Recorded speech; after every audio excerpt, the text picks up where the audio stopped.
અખંડ રહેજો. જે મૂર્તિનો લાભ આપે અમને આપ્યો છે એ લાભને અમારા જીવનના છેલ્લા શ્વાસ સુધી અમે ક્યારેય ન ભૂલીએ એવી આજ આપ અમારી ઉપર કૃપા કરજો.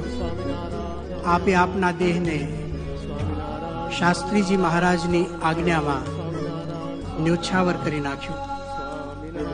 અમે પણ આપના વચનોના બોલ્યા હતા કે મારા જીવની અંદર અક્ષર પુરુષોત્તમ અને શાસ્ત્રીજી મહારાજ સિવાય કાંઈ નથી.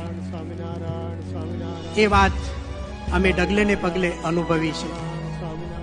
એ જ રીતે અમારા જીવમાં પણ અક્ષર પુરુષોત્તમ અને ગુરુ નિષ્ઠા દ્રઢ થાય એ આજના દિવસે અમે આપના ચરણોમાં પ્રાર્થના કરીએ છીએ. બાપા, આપ અમારી પર દ્રષ્ટિ કરજો. રાજી